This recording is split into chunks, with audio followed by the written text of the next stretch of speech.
வணக்கம். முக்கிய செய்திகள்.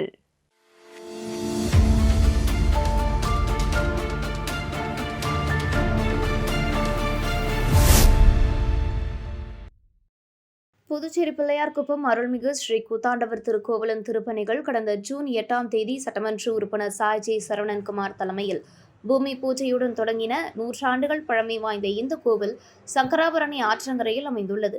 ஜூன் மாதத்தில் பாலஸ்தாபனம், ஆகஸ்டில் வாசக்கால் வைக்கும் நிகழ்ச்சி, அக்டோபர் 2ஆம் தேதி தளம் அமைக்கும் பணி நடைபெற்றது. மார்ச் 8ஆம் தேதி கும்பாபிஷேகம் நடைபெற உள்ள நிலையில் நேற்று சட்டமன்ற உறுப்பினர் சாய் சரவணன்குமார் திடீர் ஆய்வு மேற்கொண்டு பணிகளை விரைந்து முடிக்க அதிகாரிகளை அறிவுறுத்தினார். கும்பாபிஷேக விழாவில் மத்திய அமைச்சர், புதுச்சேரி முதல்வர் உள்ளிட்ட முக்கிய பிரமுகர்கள் கலந்து கொள்ள உள்ளதாக அவர் தெரிவித்தார். மறக்க முடியாதது, அழிக்க முடியாதது. அந்த வகையில் பார்த்தீங்கன்னா புதுச்சேரி மாநிலத்திற்கே பெருமை சேர்க்கக்கூடிய ஒரு கோயில் கூத்தாண்டவர் கோயில். அப்பேற்பட்ட கூத்தாண்டவர் பெருமான் புதுச்சேரி மாநிலத்தில் வருகின்ற மார்ச் 8ஆம் தேதி, அதாவது மகளிர் தினத்தன்று புதுச்சேரி மாநிலத்தில் உள்ள பிள்ளையார்குப்பத்தில் எழுந்தருளிருக்கிறாரு. அந்த சமயத்தில் பார்த்தீங்கன்னா மத்திய அமைச்சர்கள், உலகம் அதே மாதிரி இந்தியாவில் இருக்கிற அத்தனை மாநிலங்கள அமைச்சர் பெருமக்கள், முதலமைச்சர் போன்றவற்றை அழைச்சிருக்கோம். புதுச்சேரி மாநிலமும், புதுச்சேரி மாநிலத்தை ஆளக்கூடிய முதலமைச்சர் திரு ரங்கசாமி அவர்களும் ஆளுநர் கைலாஷ்நாதர் அவர்களும் இந்த கோயில் திருப்பணிக்காக அரசாங்க தரப்பிலிருந்து 60 லட்சம் ரூபாயும் ஒதுக்கி கொடுத்துருக்காங்க. அதே போல் பார்த்தீங்கன்னாக்கா இந்த கோயிலுடைய சுற்றுப்புற பராமரிப்பு பணிக்காக 1,20 லட்சம் ரூபாயை அரசாங்க தரப்பிலிருந்து அளிச்சிருக்காங்க. இந்த ஊர் பொதுமக்களும் அதே போல் புதுச்சேரி மாநிலத்தில் உள்ள பொதுமக்களும் நன்கொடையாளர்களும் பக்த கோடிகளும் வாரி வாரி வழங்கியதன் அடிப்படையில் 9 மாதங்களில் இந்த கோயில் சிறப்பாக ஒரு குடமுழுக்கு விழா காணப்போகுது.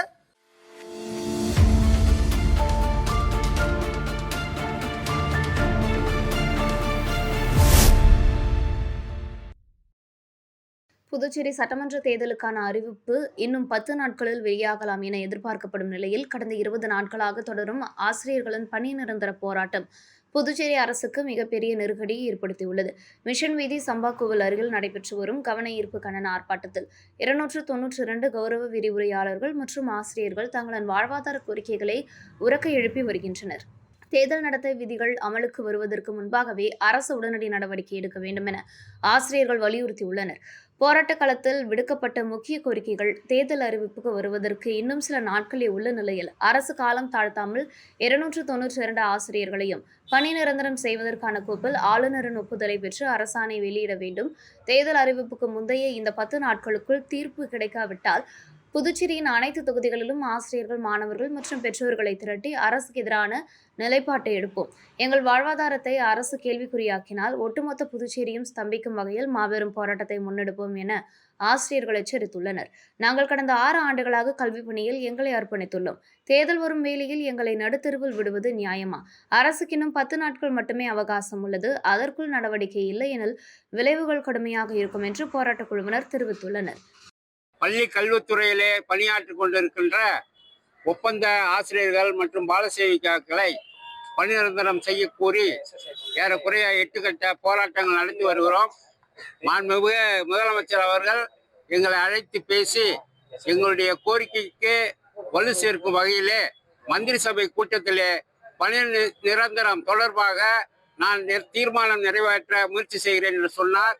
அவ்வாறு கடந்த 5ஆம் தேதி மந்திரி சபை கூட்டத்திலே எங்களுடைய கோரிக்கையை வைத்து விவாதித்த போது தலைமைச் செயலர் அவர்கள் பணி நிரந்தரத்திற்கு ஏற்றுக்கொள்ளவில்லை என்ற காரணத்தால் அந்த தீர்மானம் நிறைவேற்றப்படவில்லை.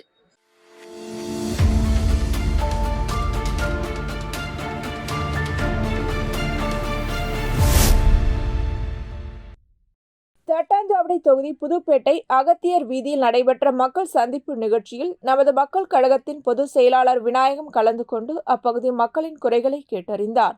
நிகழ்ச்சியில் பல ஆண்டுகளாக அடிப்படை வசதிகள் செய்து தரப்படவில்லை என்றும், கழிவுநீர் செல்ல உரிய பாதைகள் இல்லாதது, குடிநீர் தட்டுப்பாடு, ரேஷன் கடைகளில் நேரத்தில் பொருட்கள் வழங்கப்படாதது உள்ளிட்ட பிரச்சினைகள் மக்கள் முன்வைத்தனர். தாங்கள் வெற்றி பெற்றால் அப்பகுதியில் அனைத்து அடிப்படை வசதிகளையும் செய்து தர வேண்டும் என மக்கள் கோரிக்கை வைத்தனர். பதிலளித்த விநாயகம், தாம் வெற்றி பெற்றால் மக்களின் அனைத்து அடிப்படை பிரச்சினைகளையும் தீர்த்து வைப்பதாக உறுதியளித்தார். இந்த மக்கள் சந்திப்பு நிகழ்ச்சியில் அப்பகுதி பொறுப்பாளர் சுரேஷ், ஏராளமான பெண்கள் மற்றும் கழக நிர்வாகிகள் அன்பழகன், மணிமாறன், அற்புதம், கணேஷ், சங்கர், கந்தவேல், பாலன், ரவி, பாலாஜி உள்ளிட்டோர் கலந்து கொண்டனர்.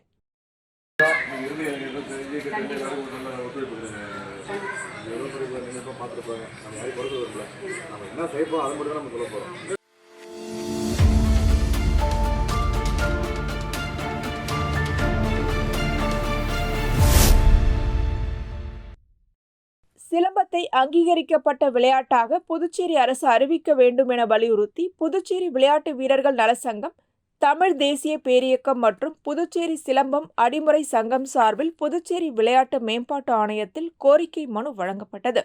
சங்க பிரதிநிதிகள் துணை இயக்குநர் வைத்தியநாதனை சந்தித்து மனு அளித்தனர். இதில் ஆயிரக்கணக்கான மாணவர்கள் பயிலும் தமிழர்களின் பாரம்பரிய வீரக்கலையான சிலம்பத்திற்கு அரசு அங்கீகாரம் வழங்கி இக்கல்வியாண்டிலேயே மாணவர்களுக்கு இடஒதுக்கீடு உள்ளிட்ட சலுகைகள் வழங்க நடவடிக்கை எடுக்க வேண்டும் என வலியுறுத்தப்பட்டுள்ளது.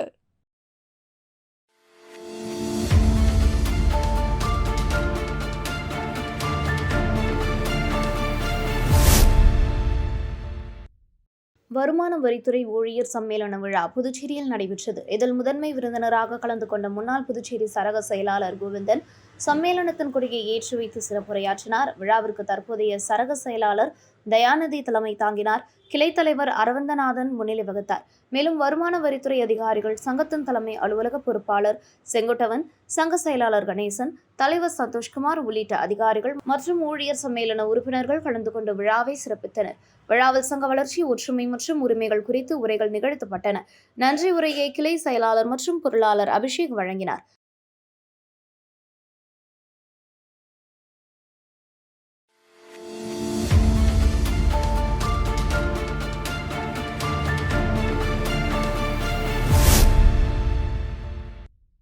காரைக்கால் மாவட்டம் கோட்டுச்சேரி கொம்பியின் கோட்டுச்சேரி கீழத்தெரு பகுதியில் பொதுப்பணித்துறை மூலம் தார் சாலை அமைப்பதற்கான பூமி பூஜை நிகழ்ச்சி நடைபெற்றது. சுமார் 52 லட்சம் ரூபாய் மதிப்பீட்டில் மேற்கொள்ளப்பட உள்ள இப்பணிகளுக்கான பூமி பூஜை சட்டமன்ற உறுப்பினர் டாக்டர் சந்திர பிரியங்கா தலைமையில் நடைபெற்றது. இந்நிகழ்ச்சியில் பொதுப்பணித்துறை அதிகாரிகள், என்ஆர் காங்கிரஸ் கட்சியின் முக்கிய பிரமுகர்கள், கிராம பஞ்சாயத்து பிரதிநிதிகள் உட்பட பொதுமக்கள் பலர் கலந்து கொண்டனர்.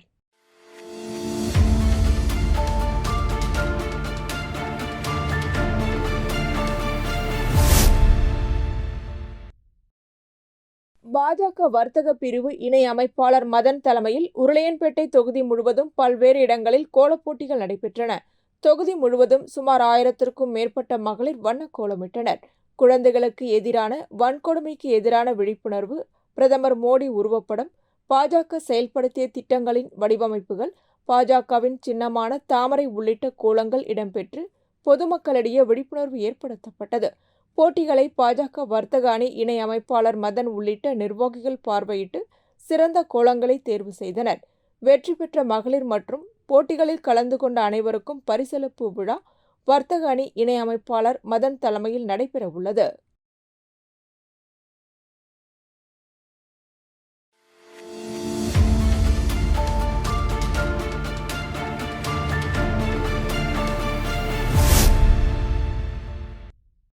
புதுச்சேரியில் பணி நிரந்தரம் உள்ளிட்ட கோரிக்கைகளை வலியுறுத்தி ஒப்பந்த ஆசிரியர்கள் நடத்தி வரும் காத்திருப்பு போராட்டம் 21வது நாளை எட்டியுள்ளது. நாளுக்கு நாள் வலுப்பெறும் இந்த போராட்டத்திற்கு தேசிய அளவிலான ஆதரவும் அதிகரித்து வருகிறது. போராட்ட களத்தில் அனைத்து இந்திய ஆசிரியர்கள் சங்கத்தின் தேசிய தலைவர் கட்டி நரசிம்ம ரெட்டி கலந்து கொண்டு ஆசிரியர்களுக்கு ஆதரவு தெரிவித்தார். ஆசிரியர்களின் நியாயமான கோரிக்கைகளை அரசு உடனடியாக நிறைவேற்ற வேண்டும் என அவர் வலியுறுத்தினார். மேலும் விடுதலை சிறுத்தைகள் கட்சியின் மாநில துணை பொதுச் செயலாளர் பாவாணன் போராட்டத்திற்கு ஆதரவு தெரிவித்தார். 292 ஒப்பந்த ஆசிரியர்களை நிபந்தனையின்றி பணி நிரந்தரம் செய்ய வேண்டும் என அவர் கோரிக்கை வைத்தார்.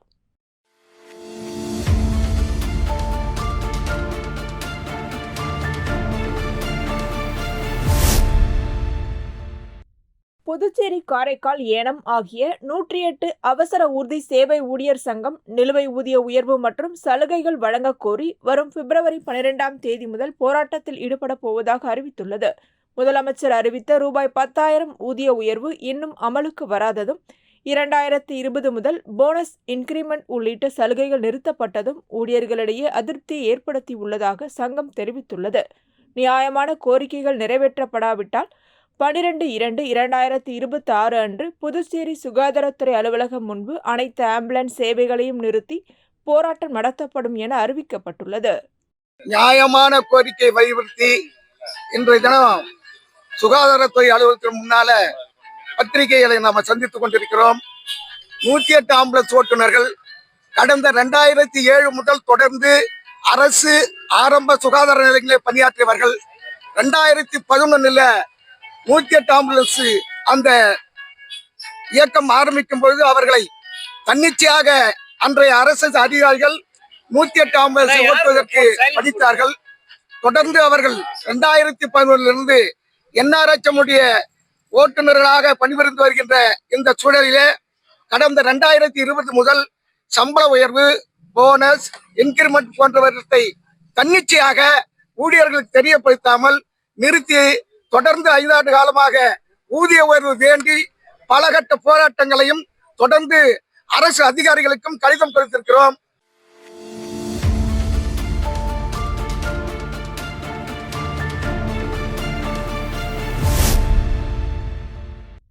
புதுச்சேரி பாகூர் அருகே உள்ள சொரியாங்குப்பம் கிராமத்தில் மணக்குள விநாயகர் வேளாண் கல்லூரி மாணவிகள் ஊரக வேளாண் பணி அனுபவ திட்டத்தின் கீழ் விதை உற்பத்தி குறித்த செய்முறை விளக்க நிகழ்ச்சியை நடத்தினர். இந்நிகழ்ச்சி கல்லூரி டீன் முகமது யாசின் வழிகாட்டுதலில் திட்ட ஒருங்கிணைப்பாளர் முனைவர் ராவ் கலுஸ்கர் மற்றும் திட்ட அலுவலர் உதவி பேராசிரியர் செல்வகணபதி ஆகியோரின் மேற்பார்வையில் நடைபெற்றது. இதில் இளநிலை வேளாண்மை பயிலும் இறுதியாண்டு மாணவி வினோதினி விதை உற்பத்தி செய்வதன் முறைகள் மற்றும் அதன் பயன்கள் குறித்து விவசாயிகளுக்கு விரிவாக எடுத்துரைத்தார். நிகழ்ச்சியில் இளநிலை வேளாண்மை பயிலும் இறுதி ஆண்டு மாணவிகள் யஷ்வஸ்ரீ, சபீனா, பர்வின், ஸ்வர்ணலட்சுமி, சுஜித்ரா, வைஷ்ணவி, சுபிக்ஷா, யுகபாரதி, விருட்சிகா, சுபஹரிணி மற்றும் துளசி ஆகியோர் கலந்து கொண்டு நிகழ்ச்சியை சிறப்பித்தனர். இன்னைக்கு விதை உற்பத்தி செயல்முறை விளக்கம் கொடுக்க போறோம். நம்ம பொதுவா உணவுக்காக தான் விதைய பயிர் நம்ம போடுவோம். அதுல 2 தொழில்நுட்பங்களை கையாண்டா நம்ம விதை உற்பத்தி பண்ணலாம். விதை உற்பத்திக்கு பண்றதுக்கு முன்னாடி டிஸ்ட்ரிக்ட் விவசாய அலுவலகம் இருக்கும். அங்க போயிட்டு யாரு உற்பத்தி செய்ய போறாங்களோ உற்பத்தியாளரோட பெயரும், எத்தனை ஏக்கர் பண்ண போறாங்க, அப்புறமேட்டா என்ன கிராப்பு, என்ன ரகம் போட போறாங்கன்னு சொல்லிட்டு அந்த உற்பத்தியாளர் அங்க பதிவு பண்ணிக்கணும். பதிவு பண்ண கட்டணம் 150 ரூபாய் கேட்பாங்க. அந்த பதிவு கட்டணம் செலுத்தி நம்ம பதிவு பண்ணதுக்கு அப்புறமேட்டா நம்மளோட நிலத்துல நம்ம எப்பயும் போடுற மாதிரி தானிய விதைகள் விதைச்சிட்டு 2 தொழில்நுட்பம் கையாளுவோம். ஒண்ணு பூ பூக்கிறதுக்கு பருவத்துக்கு அப்புறமேட்டா கலவன் கடைச்செடிலாம் இருக்குதுல்ல, அதை நம்ம நீக்கணும். அதை ரோகின்னு சொல்லுவாங்க. இருக்கிற நம்ம போட்ட பயிர்ல இருந்து வேறுபட்ட பயிர் எதனா இருக்கா, இல்ல வேற எதனா களைகள் இருக்கான்னு பார்த்துட்டு அதெல்லாம் நீக்கிறது ரோகிங். அதுக்கப்புறமேட்டா பயிருக்கும் இடைவெளி விடுவாங்க. இப்ப பாகற்காய், புடலாங்கற்கா 1 மீட்டர் இடைவெளி விடணும். பயிர் வகைகளுக்கா 3 to 5 மீட்டர் இடைவெளி விடணும்.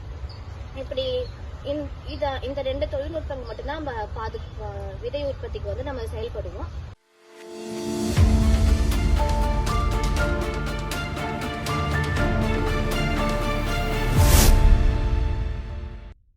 அருள்மிகு ஞானாம்பிகை சமேத ஸ்ரீ அகதீஸ்வர சுவாமி ஆலயத்தில் நடைபெற்ற ஸ்ரீ துர்க்கையம்மன் 2ஆம் ஆண்டு மகா சண்டி ஹோம பூஜை விழாவில் சட்டமன்ற உறுப்பினர் டாக்டர் சந்திரபிரியங்கா சிறப்பு விருந்தினராக கலந்து கொண்டு பால்குடம் எடுத்து பிரகார வீதி உலாவில் பங்கேற்று சுவாமி தரிசனம் செய்தார்.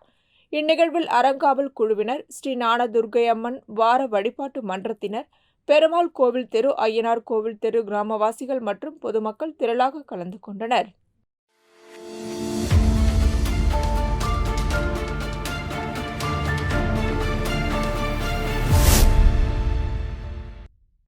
காரைக்கால் அரசு பொது மருத்துவமனையின் குழந்தைகள் மருத்துவ பிரிவு அருகே நாய்கள் அதிக அளவில் சுற்றித் திரிவது பொதுமக்களிடையே கவலை ஏற்படுத்தியுள்ளது. சிகிச்சைக்காக வரும் சிறுவர் நோயாளிகள் மற்றும் அவர்களது பெற்றோர் நாய்களின் அலைச்சலால் அச்சத்தில் உள்ளதாக தெரிவிக்கின்றனர். மருத்துவமனை வளாகத்தில் நாய்கள் சுதந்திரமாக சுற்றுவது சுகாதாரம் மற்றும் பாதுகாப்பிற்கு அச்சுறுத்தலாக இருக்கலாம் என்றும், குறிப்பாக குழந்தைகள் சிகிச்சை பெறும் பகுதியில் நோயாளிகளின் நலனுக்கு பாதிப்பு ஏற்படுத்தும் அபாயம் உள்ளதாகவும் கூறப்படுகிறது. இது தொடர்பாக நகராட்சி நிர்வாகம் உடனடியாக தலையிட்டு மருத்துவமனை வளாகத்தில் நாய்கள் அலைச்சலை கட்டுப்படுத்த வேண்டும் என சமூக ஆர்வலர்கள் மற்றும் பொதுமக்கள் கோரிக்கை விடுத்துள்ளனர். நோயாளிகளின் பாதுகாப்பு மற்றும் சுகாதாரத்தை முன்னிலைப்படுத்தி அதிகாரிகள் விரைந்து நடவடிக்கை எடுப்பார்களா என்ற கேள்வியும் எழுந்துள்ளது.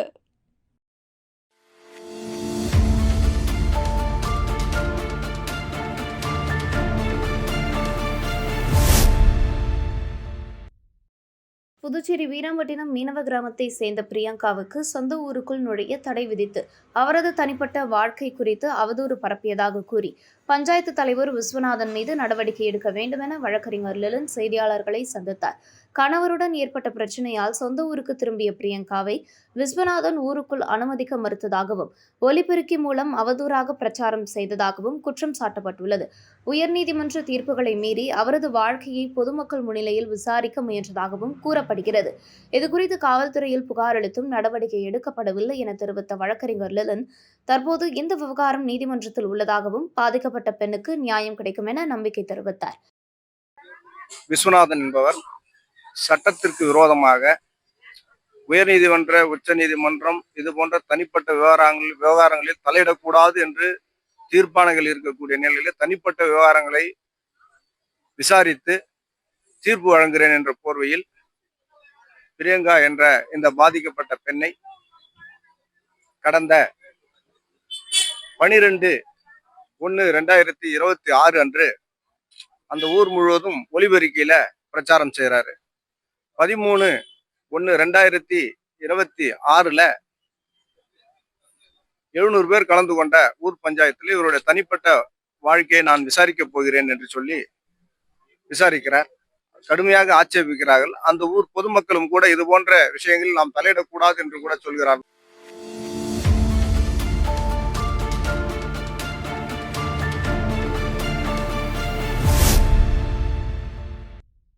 நாடு முழுவதும் கிறிஸ்துவர்கள் மீது நடைபெறும் தாக்குதல்களை தடுக்காமல் துணை போவதாக மத்திய பாஜக அரசு மீது குற்றம் சாட்டி அகில இந்திய கிறிஸ்தவ முன்னேற்ற கழகம் சார்பில் புதுச்சேரி சுதேசமல் அருகே கண்டன ஆர்ப்பாட்டம் நடைபெற்றது.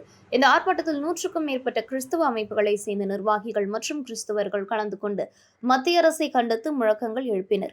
காங்கிரஸ் சட்டமன்ற கட்சித் தலைவர் வைத்தியநாதன், முன்னாள் அரசு கொறடா அனந்தராமன் உள்ளிட்ட காங்கிரஸ் மாநில நிர்வாகிகள் கலந்து கொண்டு மத்திய அரசுக்கு எதிரான கண்டன உரையாற்றினர். இத்துடன் செய்திகள் நிறைவடைகின்றன. வணக்கம்.